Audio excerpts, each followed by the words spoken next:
Hi everyone, this is Megan Churchwell, curator of the Puget Sound Navy Museum. This is a presentation I developed for a conference last weekend that was canceled, but it's such an important story to tell that I decided to bring it to you all instead. I hope you enjoy it, and please use the comment box to send me any questions you might have. Now, as you may know, the Puget Sound Navy Museum is right next to the Puget Sound Naval Shipyard, which is the focus of my talk today. Specifically, this presentation discusses the shipyard during the 1920s and 1930s. Now, it's easy to overlook this period, sandwiched between two major world wars that demanded immense work from the shipyard. But though things were relatively quiet during the peacetime of the interwar era, the shipyard was far from stagnant. In fact, Depression-era federal spending fueled the buildup that enabled the shipyard to take on its crucial role during World War II. And it can be argued that it's during this era of federal spending that the region came to be so crucial to, and dependent on, the military. Let me start by taking a step back to look at the shipyard's early development. Today, the shipyard is one of Washington's largest industrial facilities, and one of its biggest employers, with more than 14,000 workers. But it wasn't always this way. Back in 1891, when the shipyard was founded, Kitsap County was pretty rural. There were farmers and loggers and native communities, but no ferries linking it to Seattle, and not much in the way of cities or big businesses. The Puget Sound Naval Shipyard's establishment gave the nearby city of Bremerton, founded 10 years after the shipyard itself, a reason for being. In the early years, the remote shipyard found it hard to attract work, so it grew slowly, limping along through a couple of peaceful decades without a lot of war work to keep it afloat. But then, of course, we come to World War I. As war broke out across Europe, in America, the Helm Commission studied the readiness of Pacific Coast bases to support a growing Pacific fleet. Their recommendations to Congress included a number of improvements at the Puget Sound Naval Shipyard, including a third dry dock, extensive grading and filling to increase industrial workspace, and new piers. Though not all of this work was done at that time, the shipyard did benefit greatly from the findings of the Helm Commission. Immediate improvements included construction of a 9-story warehouse, hospital buildings, and dry dock number 3. The largest dry dock in the world at that time, it was a new type of shallow dock designed especially for shipbuilding rather than repairs or maintenance.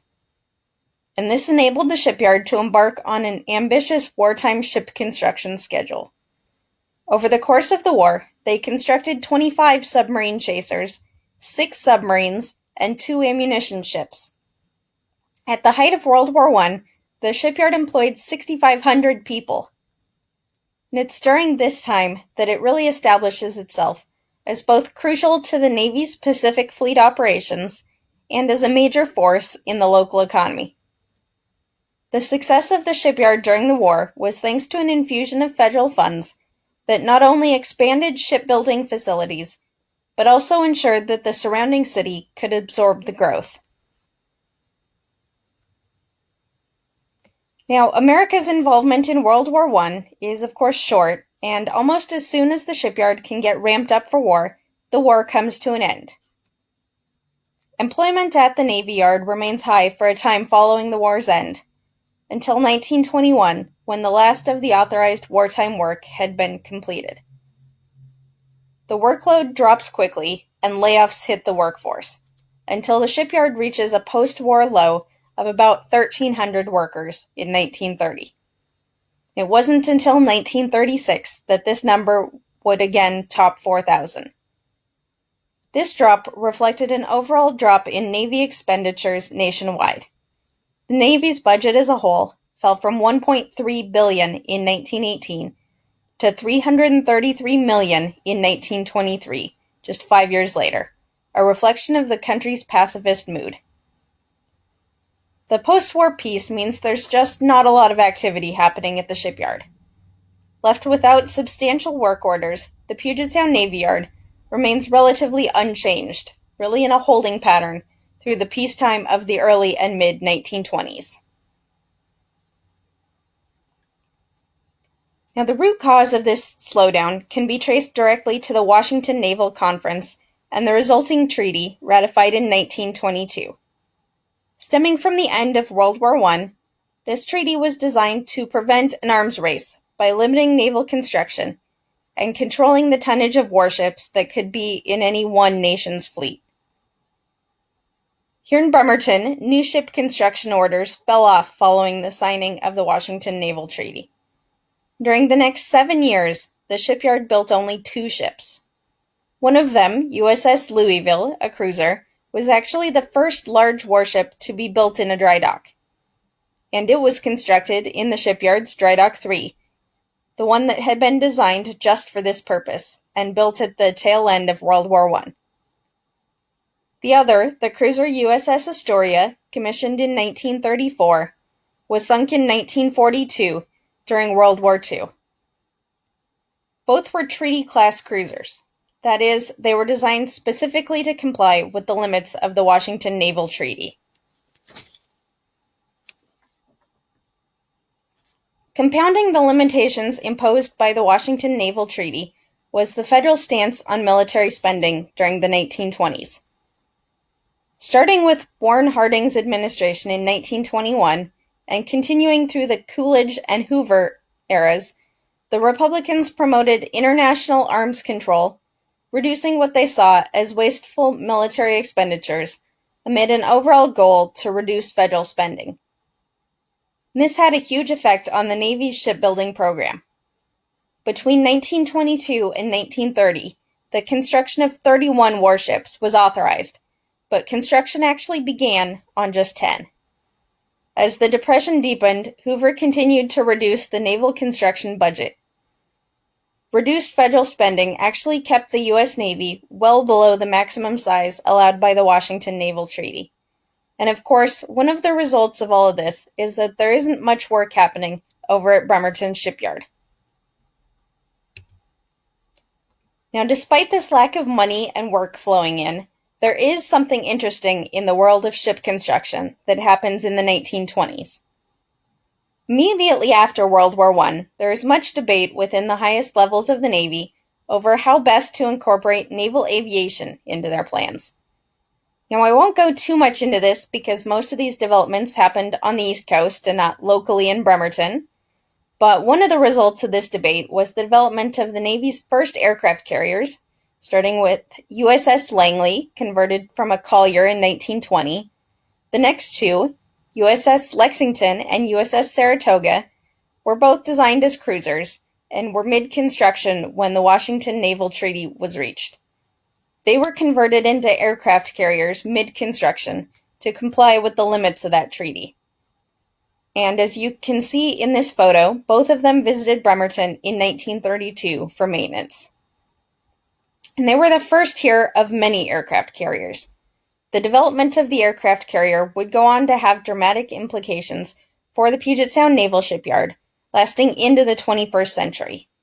Today, one of the Navy's nuclear-powered aircraft carriers, USS Nimitz, is homeported there, and the shipyard has the only West Coast dry dock that is big enough to handle work on modern aircraft carriers. As an aside, I could not do this presentation without telling one of my favorite local Navy stories. In the winter of 1929, just weeks after the stock market crash at the start of the Great Depression, there was a drought here in Washington state. The city of Tacoma's hydroelectric dams were hit particularly hard. There just wasn't enough water flowing in to provide electricity to power the city. By coincidence, USS Lexington, the Navy's second ever aircraft carrier, was in Bremerton being overhauled. The carrier was soon sent out to Tacoma's Baker Dock. She arrived on December 17, 1929, and stayed 4 weeks until January 16, 1930.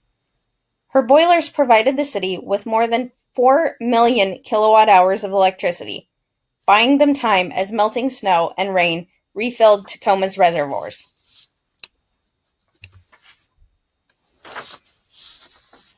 As we transition from the 1920s into the 1930s, the Great Depression has begun to affect the shipyard, which, again, is already facing a reduced workload because of lower military spending.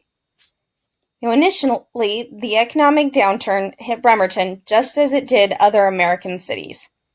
However, federal spending at the Navy Yard cushioned the area from feeling the full effects of the national economy.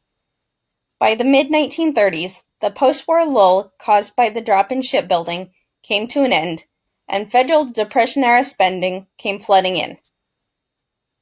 The shipyard played a significant role in bringing Bremerton out of the Great Depression by providing an avenue for federal spending in the region. Thanks in part to lobbying efforts led by Senator Warren G. Magnuson, defense spending emerged as the driving force of Bremerton's economy. Because of this federal money flooding in, during the Great Depression, the Navy Yard actually expanded. While the region as a whole obviously suffered a lot during the Depression, here in Bremerton, business was booming thanks to the federal money attracted by the shipyard.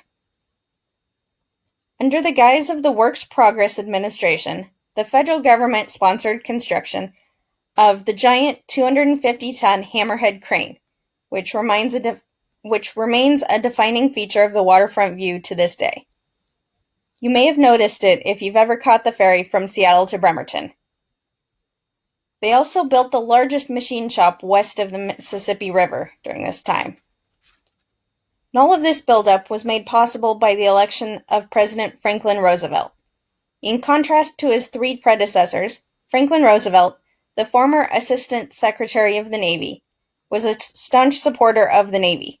He saw naval spending as an important factor in economic recovery.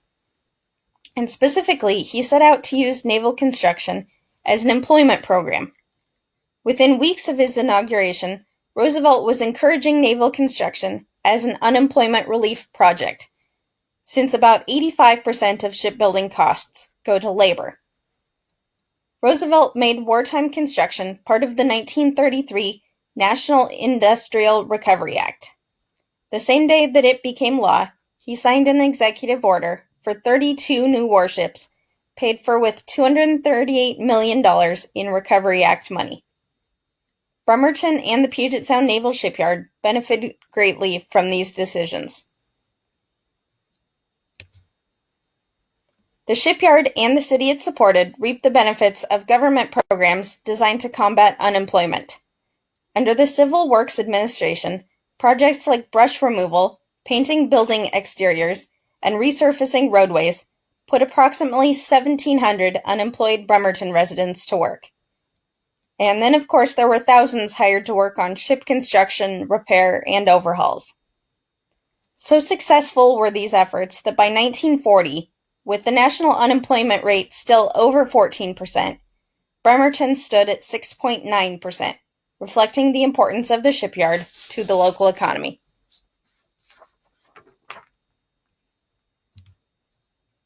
The shipyard's 1934 annual report notes that for the fiscal year ending in June of 1934, the installation received more than $1.7 million under the National Industrial Recovery Act. Work completed in the build-up to World War II included the construction of dry docks 4 and 5. Authorized in 1938, they were completed in late 1940 and 1941. As the war expanded in Europe, even though America was still officially considered a neutral country, the shipyard was already contributing to the war effort. Here, workers overhauled battleships and built ships for the British Navy under the Lend-Lease Act. By 1940, sentiments at the Puget Sound Navy Yard had shifted considerably. No longer was the problem lack of jobs or work orders. As the treaty limitations expired, a new battleship race was on.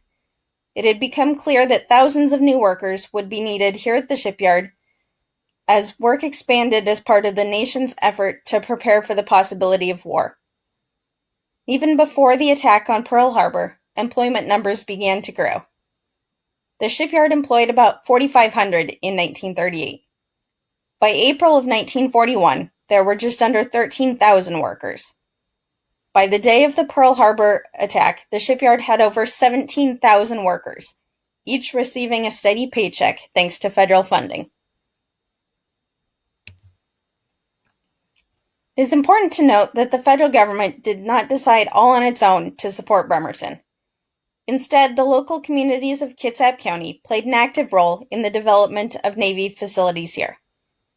Local residents certainly took note that their fate was tied to the fortunes of the Navy Yard. Bremerton's newspaper, the Kitsap Sun, explicitly tied together their entwined histories as it began its article celebrating the city's centennial in 2001. As goes the Navy, so sails Bremerton. Close your eyes and try to imagine a Bremerton of the future without a strong Navy presence. If you can't imagine it, you're not alone. After all, the city of Bremerton didn't even exist until the Navy established a shipyard on the shore of Sinclair Inlet in 1891. The city sprang up virtually outside its gates in the years afterward.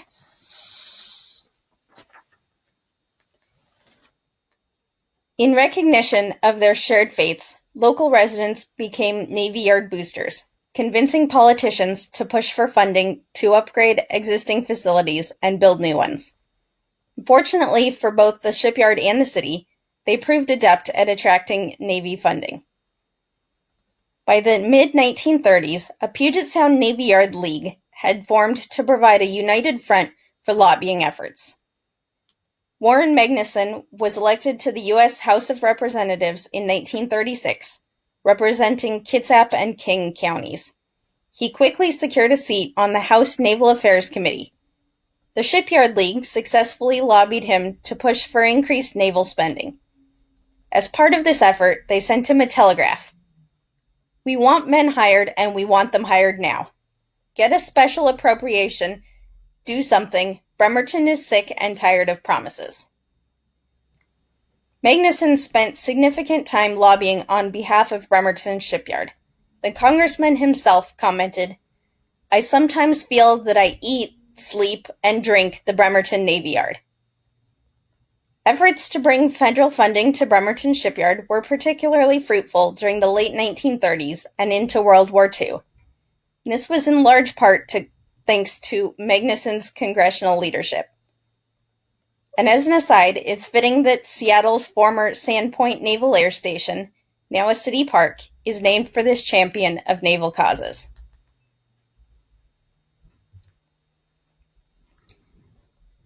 The Depression-era federal spending fueled the buildup that enabled the shipyard to take on a crucial role during World War II. When Europe again plunged into war at the end of the 1930s, the Puget Sound Naval Shipyard stood ready to assist, with 2 new dry docks and a giant new machine shop.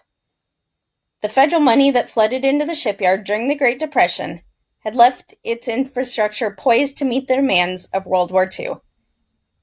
The shipyard was now the main West Coast naval shipyard and was well prepared for the effort of maintaining the Pacific Fleet's warships. And soon, of course, the shipyard would play an active role in the war effort. On December 7, 1941, Japan launched a surprise attack on the American naval fleet at Pearl Harbor. America was officially thrust into World War II. The Navy Yard reacted swiftly to news of the attack, quickly mobilizing in support of a total war effort. The shipyard is perhaps best known for its activities during World War II. Because it was among the only places on the West Coast that could repair large warships, Bremerton's Puget Sound Navy Yard played a significant role in the construction, repair, overhaul, and maintenance of U.S. Navy ships during the war. And in fact, it would see more than 400 ships during the war and grow to have more than 32,000 employees. As the nation emerged from the Great Depression and entered into wartime, the stage was now set for the most rapid era of growth ever experienced by the shipyard and the city of Bremerton. Stay tuned next week when I'll dive into the World War II era history of the shipyard. And once the museum has reopened, be sure to visit our first floor galleries, which tell the full history of this Navy installation. If you've got questions about shipyard history, I'd love to hear them. Just add them to the comment space below this video. Thanks for listening.